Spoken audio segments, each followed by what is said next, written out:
Então, o professor Douglas Barreto, professor doutor, ele é engenheiro civil, tem doutorado, mas é interessante, ele tem doutorado em arquitetura pela FAO-USP, trabalhou durante muitos anos no IPT e, desde alguns anos, é colega nosso aqui do Departamento de Engenharia Civil da UFSCar, tendo também exercido o cargo de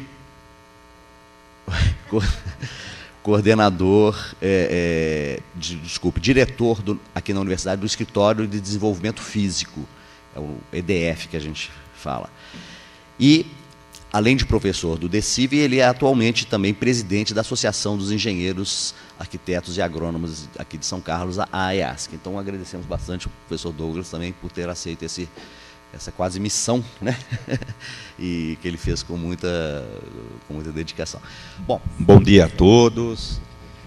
Com grata satisfação que eu venho aqui apresentar um assunto que eu venho trabalhando há muitos anos. E foi um convite por conta do professor Tarcísio, que não pôde vir, né?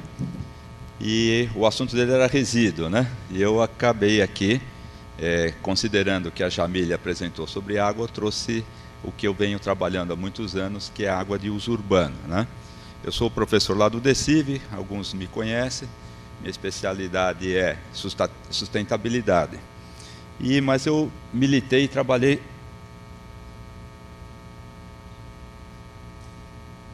Aconteceu alguma coisa.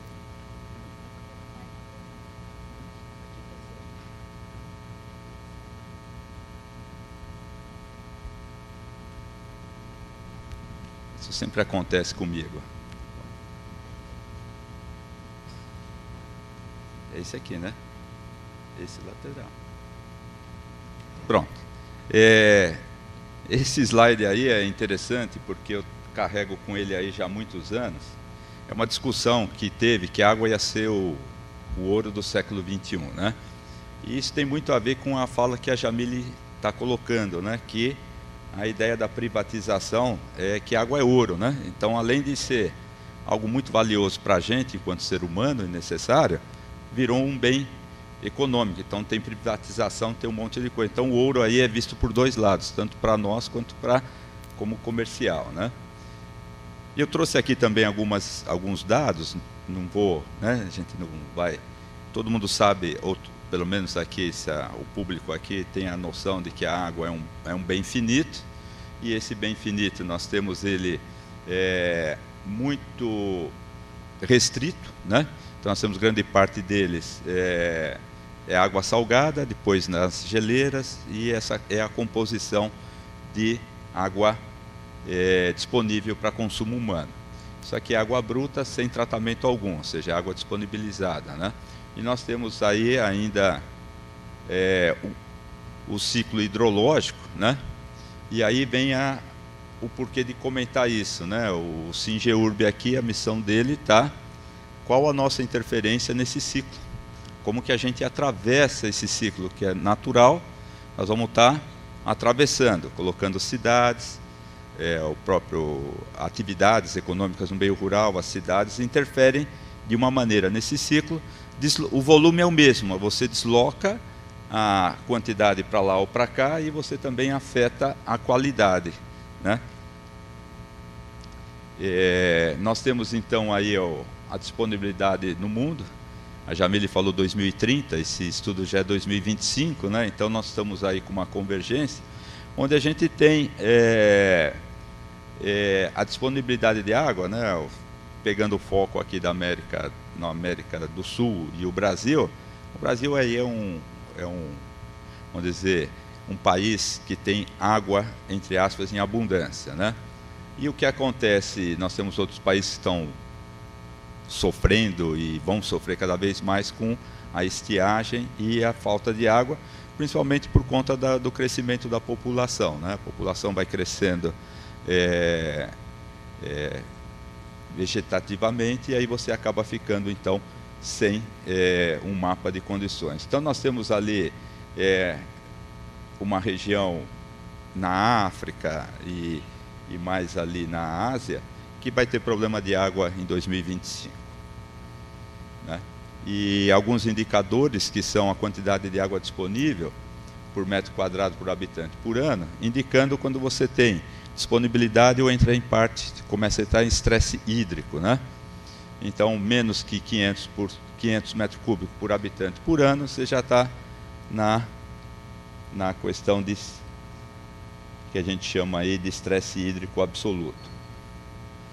No Brasil, nós temos assim essa figura aí, eu ando com ela também bastante tempo, ela é bem interessante, porque nós temos, comparado com o barril, toda a água disponível no Brasil, 80% estão lá no norte, né? E a gente tem aqui 1%, peguei só do estado de São Paulo, que é onde nós estamos, seria uma colherinha de café, né? Então, para a gente ter a dimensão do que a gente está trabalhando. Parece uma abundância, mas ela é muito mal distribuída, né? Em termos de estresse hídrico, nós temos então, esses dados aqui são da Ana, interessante, a Ana, ela fala em inglês, né? Não fala em português, eu achei interessante. Eu acho que agora a versão mais nova deve estar em português, tanto que a gente reclamou. Mas era para colocar aqui os estados, que a Jamília até apresentou, estados que têm informações sobre saneamento. Também nós temos o grande problema de escassez de água em alguns daqueles, cruzando os dois mapas, né? Então, se você tem essa situação aqui, né? Só que eu tenho aqui, olha, São Paulo está muito bem, né?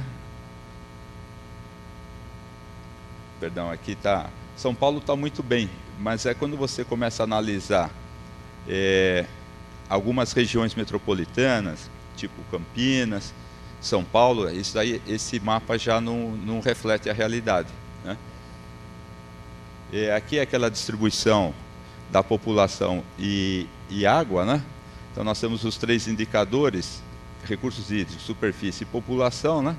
Então eu tenho muito recurso hídrico, bastante superfície e pouca população. Calcular algum índice de metro cúbico por habitante, tá bom pra caramba.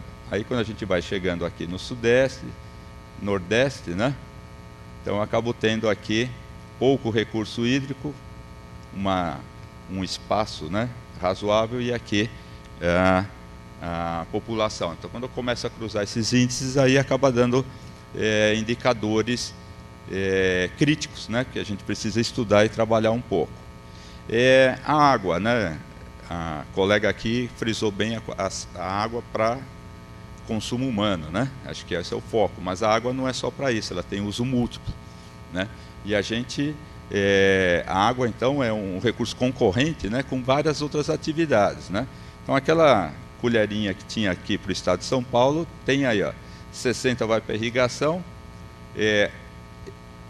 80% geração, ou seja, a água é usada para gerar energia, depois ela é usada na irrigação, depois ela vai para a indústria e vai para o consumo humano, né? Então essa é o recurso concorrente. A mesma água sendo disputada, utilizada, e a gente brinca, a mesma água que passa pela turbina da hidrelétrica, depois ela irriga, né? Percola no solo, faz seu caminho, e a gente pega para consumo humano e para a indústria, ou seja, água, e tem lazer, tem mais coisa. Os usos são lazer, recreação, que eu estava comentando, irrigação, abastecimento, preservação e navegação, né? Vários rios brasileiros são utilizados para transporte, né? Aqui no estado de São Paulo, o rio Tietê é o exemplo de transporte fluvial de carga, e não sei se vocês acompanharam no período da estiagem, não teve travessia, né? O rio abaixou muito, né? Baixou muito o nível da água, e de sorte que a calha, que a gente chama, a calha do rio, ficou muito rasa, e aí não dava nem para passar chata, né? Que é um barco que não tem nem profundidade, o calado dele é 0. Aqui é assim, se a gente cuidar bem, né, planejar bem, estruturar bem as ações nos usos múltiplos da água, a cidade, né, a parte urbana, a parte rural, a parte de mineração, a parte da fauna e flora, ela fica. Se a gente bobear, não planejar, não tiver uma intervenção adequada, a gente acaba comprometendo em muito os nossos mananciais E nós temos aqui exemplos, não faltam, né?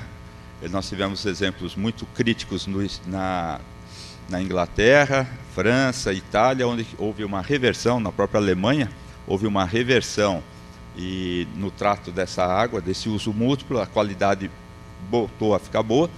Em compensação, aqui eu acho que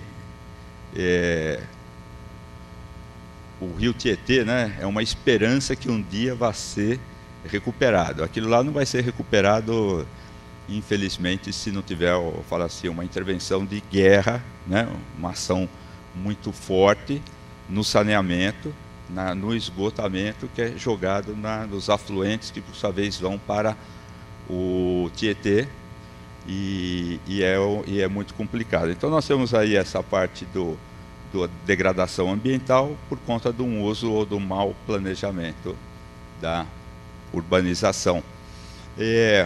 Acho que ontem o colega, o professor Paulo, falou, né, nós temos assim os efeitos da urbanização. Eu peguei aqui só a parte, diria, afeta a engenharia urbana, né, mas a gente pode associar aí a parte de saúde, né, que tudo isso afeta, né, à medida, se você pegar um caminho aqui, que a densidade, a urbanização aumenta a densidade da população e das construções, só aqui já geram alguns vetores importantes na área de saúde e que na área do saneamento nós temos que cuidar. Nós temos 4 problemas bem grandes, que é recursos hídricos. Quando eu urbanizo, eu preciso planejar, prever ou considerar a capacidade de suporte do local. O clima urbano altera, eu acho que ontem o professor Paulo falou das ilhas de calor, muito interessante. Tem gente que acha que é mito, tem gente que acha que é verdade, mas altera o clima sim, né? O microclima, não altera o clima, mas o microclima. Eu tenho problemas de poluição, muita gente, eu tenho resíduos sendo lançado, veículos, né? Emissão de CO2, eu tenho pó em suspensão, tenho doenças veiculadas por via aérea. E tenho aqui problemas de inundação, né? Porque a hora que eu impermeabilizo, eu tenho a água escoando mais rápida e caindo num canal, provavelmente um canal já retificado ou alterado, e a gente não consegue dar vazão para essa quantidade de água. E nós estamos tendo um fenômeno muito interessante, que são extremos. Eu tenho seca extrema com chuva extrema, né? E esses fenômenos aí estão muito recorrentes, e as cidades, por mais que você tenha planejado, estava acho que comentando, não sei com quem, com um colega aí, que a gente fez um projeto aí, eu já usei, eu usava 50 anos, já estou usando 500 anos. A chuva de 500 anos. Porque assim, a chuva de 500 está ocorrendo um dia no ano aqui, né? Então, se você projeta para 100 anos, o que você vai fazer já dá problema de não tem suporte de escoamento. O fluxo urbano da água ele pode ser totalmente mapeado, acho que alguns colegas já mapearam, mas a gente tem os reservatórios, sejam eles naturais ou poços profundos. Eu tenho normalmente um ente público distribuindo água, né? O caráter de distribuição é público, mas o ente pode ser público ou privado, né? Tem essa nuance aqui. O usuário da água, e eu tenho aqui algumas fossa cética, eu tenho aqui tratamento e depois outro retorno. Normalmente a gente esse é o caminho, e essas quantidades aqui elas são monitoradas, principalmente nos Estados Unidos, para dar indicadores, né? Não sei se aqui no Brasil tem esse, mas lá os caras mapeiam isso daí, que você consegue saber quanto de água, quanto que vai para a fossa cética, né? Que é uma questão interessante. Aí você tem o ciclo urbano da água, ou seja, você tem a precipitação, evapotranspiração, infiltração, escoamento. Algumas cidades americanas têm isso daí totalmente numerado, né? Você consegue identificar todas essas quantidades. Então, quando vai fazer o planejamento urbano, né, o cara quer saber o índice de permeabilidade que vai ter aquela cidade, quanto de chuva vai cair ali, quanto que vai absorver, né, permear, e quanto que vai para a capacidade drenante. Você precisa fazer um canal maior ou menor. Eu visitei algumas cidades dos Estados Unidos, tem canais seco, né? O pessoal anda de skate, corre para lá, anda de bike, mas só que o dia que chove aquilo lá fica completamente. Então eles preveem, não é um piscinão, são canais que a água escoa por ali, depois ela vai pegando o seu caminho, indo embora. Depois nós temos aí quem vai para a cidade são as pessoas vão nas edificações, as edificações é que tem uma demanda dessa água na questão da quantidade e na sua qualidade.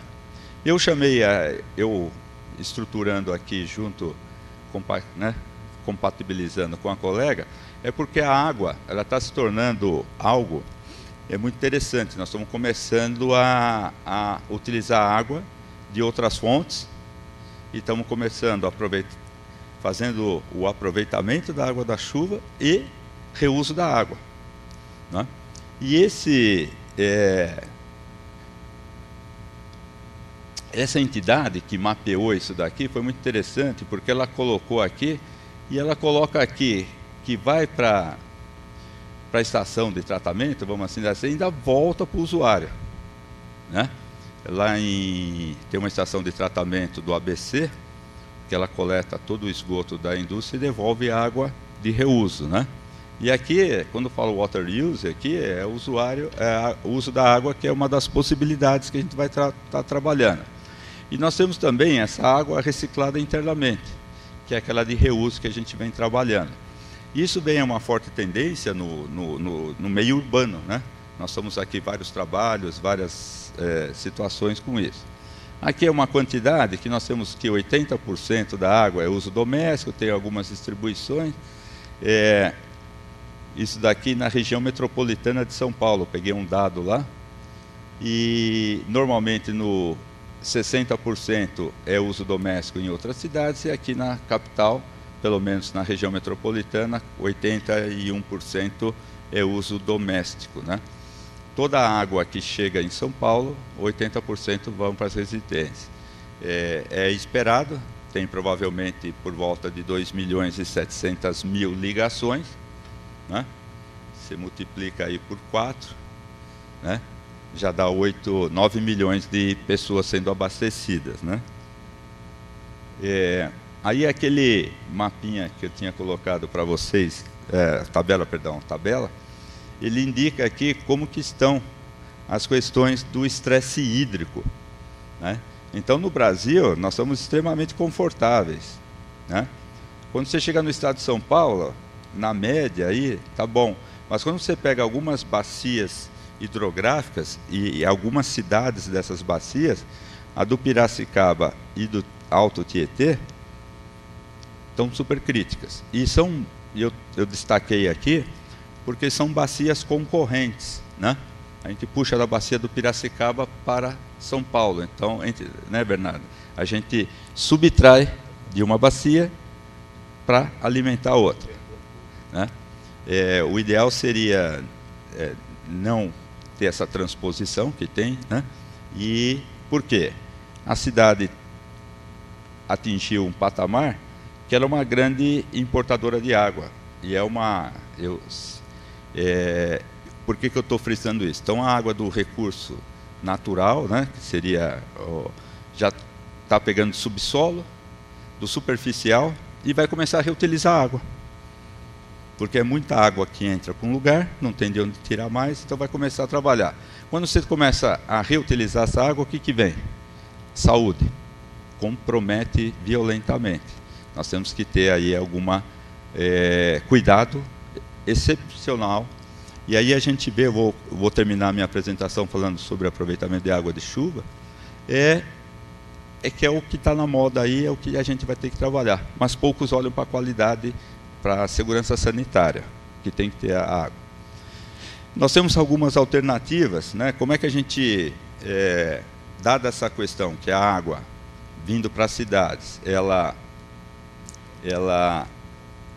entra e vai sair. Como é que eu vou otimizar isso daí? Então, tenho aqui 3 propostas que a gente tem trabalhado, que é programa de combate às perdas. Eu vou mostrar aqui um gráfico que eu falo assim, é um pouco ridículo o que se perde de água, né? Nós temos um programa de edifícios, né? Nós temos que chegar nos edifícios e ter um uso racional da água, senão não fecha muito a equação. E nós temos agora um tal de programas de certificação de edifícios, né? A gente trabalha no meio urbano, a gente trabalha com a água em grande quantidade, a sua distribuição, seu armazenamento e distribuição, mas a ponta que a gente fala é a ponta que dá os problemas, né? É a ponta, é o usuário, a pessoa, né? É aí que a gente tem que trabalhar. Então, se você consegue avançar nesses três, informações, eu também peguei uns dados aí sobre saneamento, né? Eles têm aqui a questão do volume de água pelo volume produzido, tratado, né? Eles têm aí algumas informações, índice de perdas de faturamento, né? Mas e aqui é o índice de perda física, né? Porque quando fala em perda de água, como eu falei para vocês, o ouro é visto de dois lados, né? Ele é visto pelo lado econômico e pelo lado né, humano. E aqui a parte de perda física, né? Esse daqui não é, mas nós estamos aqui, olha, num patamar meio alto, né? Ou seja, nós estamos na faixa aí na média 30%, mas se eu cotejar as cidades que você falou, a Jamile apresentou, que tem baixo índice de saneamento, você vai ver que tem alto índice de perdas. Eles são bem compatíveis, né? Provavelmente perdas físicas, né? Então você imagina, você capta água, trata a água, distribui água, e nesse trajeto está perdendo 35%, 36%. Até o brinco, né? Como se você fosse receber o teu salário e entre o banco e a tua casa, 30% perdesse, né? Então é algo importante. As perdas que a gente tem aqui é o volume de entrada, vamos dizer, como é que você computa. Então você tem a parte aqui do consumo autorizado e perda de água, perda aparente e perda real, consumo não autorizado, imprecisão de medição, vazamento e tal. Então você tem aqui uma água não convertida em receita e água faturada. Essa é a linguagem do saneamento, né? Eu paro por aqui, né? Não vou falar de faturado ou não, mas essa é a divisão. E é onde a gente encontra informações, né? O que foi perdido, o que não foi faturado, se é erro de micromedição ou macromedição, se é vazamento ou não, né? Então, nesse quadro aí que você consegue achar aqueles 30%, 35%, 40% ou mais, e aí você vai distribuir. Várias empresas de saneamento ou serviços autônomos não conseguem preencher esse quadro aí. É uma incógnita. Eu peguei aqui uns dados um pouco mais da região do Americana, Araras, Cordeirópolis, que é um trabalho que eu fiz naquela região. Como é que a gente estava em perdas naquela região? Estava aqui, ó, 40% para Americana, Araras, essa região aqui, São Pedro, Santa Gertrudes, são cidades aqui do interior paulista, pujantes, né? Cidades que poderiam ter condições, mas perdem 40% da água. Então, no planejamento aí da intervenção no urbano da água, a primeira coisa seria ver, peraí, vamos ver se... E é 30% de água tratada, perdida, né? Aí a gente fica falando, se perde de que maneira, né? Tem várias maneiras, né? Então esse daqui e eu não consegui mais dados. Aí depois a gente tem programas de economia em edifícios, né? Aí já é uma vertente mais institucional, temos que procurar aí a escola, o prédio onde a gente mora e trabalhar essa questão, né? Comportamental, inclusive. E só para contextualizar, nós temos aí na verdade a transparência era para estar uma antes. Você tem aí os programas de conservação de água que são na bacia, vamos assim dizer, né? Preservar os mananciais, não deixar a urbanização invadir certas áreas, né? A região metropolitana de São Paulo nós tínhamos, né, 2 mananciais referência que captavam água, que é o Billings e o Guarapiranga, onde a urbanização chegou na sua margem e hoje ele é quase que inviável ele ser recuperado ou retirado daquelas pessoas. Depois nós temos no âmbito urbano, que é a parte de que eu falei para vocês, a parte de perda de água, e tem a parte dos edifícios. Na parte dos edifícios, você pode ter aí uma metodologia, um fluxograma. Esse daqui já tem uns 15 anos que eu já vim trabalhando com isso. Implantamos isso em alguns prédios, ele funcionou, faz um diagnóstico, detecta, troca os aparelhos, monitora. O problema da água, gente, é que precisa ter monitoração, né? Tem que ficar olhando. Bobeou, ela desanda, você volta a gastar mais. Eu vejo aqui na universidade, está cheio de torneiras que a gente chama de acionamento hidromecânico, né? Você aperta lá. Só que tem torneira que não para de vazar, tem torneira que está com o tempo desregulado, você aperta, ela fica escoando, escoando, escoando, e tem torneira que você aperta, mal sai. Você aperta, ela volta, né? Então, essa interface com o usuário é importante, senão o programa não funciona. Aí tem aqui alguns detalhamentos, e já nessa parte do programa nos edifícios, tem duas ações aqui, que é o aproveitamento de água de chuva e o reuso da água. Já tem essas duas vertentes, né? Que é importante. Aí depois nós temos programa de certificação. Por que entrou o programa de certificação? Vários programas. É que nós temos aí na área da construção civil, ter edifícios certificados. E essa certificação incorpora, tanto no projeto quanto na execução e depois no seu uso, algumas técnicas, algumas características que deixam ele, vamos dizer, mais econômicos, né? Do ponto de vista da água, né? Gasta menos água. Tem um dado aí de um professor, colega nosso, que depois que você termina o ciclo de uso de um edifício, depois que você entrega, 80% vai ser os custos operacionais. Desses 80%, 60% é água e energia. Então, é isso que a gente faz, né? A gente constrói, mora num lugar para consumir água e energia. Pronto. Se vocês fizerem, é isso. A vida dele vai ser essa parte aí, tá? Aqui tem algumas certificações, né, que pegou no mundo, eu brinco, mais no mundo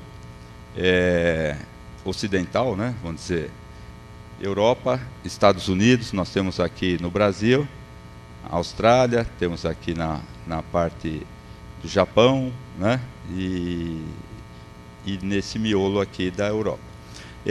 A certificação, ela nasceu com foco em energia, não é à toa que o pessoal fica falando emissão de CO2, calor, etc. Então veio nesse rastro da energia, mas ela incorporou várias coisas, e uma delas é a água, né? Aqui tem a lista de algumas certificações, a lista de certificações dos países, e ela incorporou, então, parâmetros para que a gente projete o edifício, né? E, ao mesmo tempo, preserve a energia e água. Eu vou terminar a fala, mais algumas informações, é que o aproveitamento de água de chuva, considerando o estresse hídrico, considerando uma urbanização que em 2030 ou 50 vamos estar por volta de 95% da população morando no meio urbano. A água de chuva vai ser utilizada, né? Não tem como, né? O custo, as operações para evitar inundações, canalizações, etc., a tendência é utilizar. No mundo todo está sendo utilizado, e aí a gente vai trabalhar. E eu trouxe aqui algumas informações que a água de chuva foi utilizada há milhares de anos, então não era novidade para ninguém. Ela deixou de ser utilizada. Quem nunca viu aquele filme de cowboy, né, que o cara amarra o cavalo, aí pega uma concha assim num barril e toma? Que lá é o primeiro uso da água, né? Água lá, o cara tomava. Mas o que acontecia? Provavelmente a doutora sabe, né? O cara tinha uma resistência imunológica ali grande, né? Quer dizer, não era afetado por um conjunto de doenças. E se as tinham, faziam parte do meio. E depois, quando a gente começou a ter os sistemas públicos e levar água com qualidade, separando, sistemas separadores de água, esgoto, drenagem, Água de chuva, então, passou a ser um mito, né? Não vamos usar. Tá? O aproveitamento da água de chuva, então, você tem aqui um caminho no meio rural, né?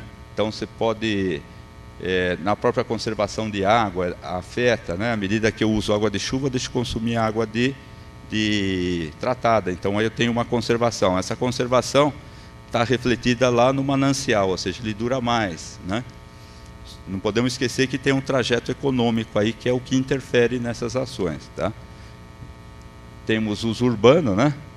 Podemos usar ela aqui na construção civil, né? E outros usos, né? Na rega, etc., né? Podemos também usos residenciais, né? Que é o foco. Então nós temos aqui, do ponto de vista de uso, né? A gente pode colocar na irrigação, nos banheiros. Tem uns colegas que falam que pode usar para lavar roupa, né?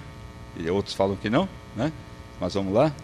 Só que a gente pode, utilizando água para esses usos, a gente pode ter uma economia aí, não 65%, mas eu acho que por volta de 40% você consegue.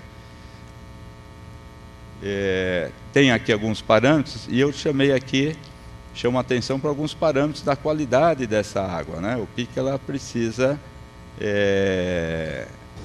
ser monitorada, de sorte que eu possa usar ela para uma bacia sanitária, para uma própria rega, para uma lavagem de roupa, né? Eu preciso ter esse controle. Os sistemas são simples, tem alguns simples, né, que eu falei do barril colocado aqui, e os mais complexos, com tanques e etc. O nível de complexidade desse uso aproveitamento da água de chuva vai depender do uso que eu vou ter, né? Se vai ter contato humano ou não, o que vai ter. Então eu tenho aqui, eu chamo aqui o uso seguro do aproveitamento pluvial, né? Como é que a gente usa seguramente, né? Então nós temos algumas vertentes de projeto, manutenção, uso e execução, né? Uma linguagem aí que a gente trabalha na engenharia civil, onde a gente identifica aí onde que a gente pode ter. Então no projeto, quais são as diretrizes que a gente tem que tomar conta, na manutenção, como é que a gente faz, no próprio uso, que vai definir o projeto, e depois, como que a gente executa. Por incrível que pareça, a execução tem uma influência grande nessa hora.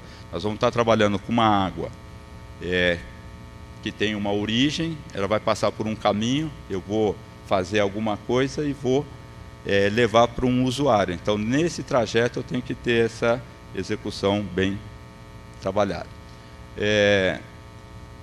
As atividades aqui são coletadas, exigência mínima, né? Então, para água de irrigação, para água de descarga em bacias sanitárias e etc., água para uso em construção civil. Então, ela não deve ter cheiro e não deve alterar a resistência dos materiais. Se eu vou usar água de chuva para fazer uma argamassa, ela não deve alterar a resistência final, a aderência a alguma coisa. Então você vê que a água de chuva pode ser utilizada para diversos fins, né? E aqui tem as finalidades. Quer dizer, quanto mais próximo do contato humano e da probabilidade de ingestão, ela vai ficando melhor tratada, vai tendo um tratamento mais aprimorado. Aqui eu tenho, então, os sistemas que eu posso promover, né? Se eu vou lavar roupa, descarga, limpeza de piso, o que eu tenho que fazer, né? Então, aqui eu posso usar água de sistema, eu faço um gradeamento ou sedimentação, né? Eu tenho aqui os sistemas, eu faço uma composição dos sistemas e eu tenho ali meus usos, né? Que eu posso usar. Perdão, aqui as minhas origens. Água de chuva, então, é A, B, F, G. Se é uma água de drenagem, é uma água que já passou por está escoando, né? Máquina de lavar roupa, quer dizer, um efluente, tá? E o lavatório. E aqui são os pontos de controle da água da chuva que a gente determinou, onde que a gente tem que fazer as qualidades. Se a água da chuva não tem aproveitamento, vai embora, vai para o sistema de captação. Se eu tenho um sistema de água de chuva, com aproveitamento eu já tenho que fazer um ponto Q1, Q2, Q3, eu tenho que avaliar a qualidade em alguns pontos, né? Para que não haja nenhum risco sanitário. Obrigado, pessoal.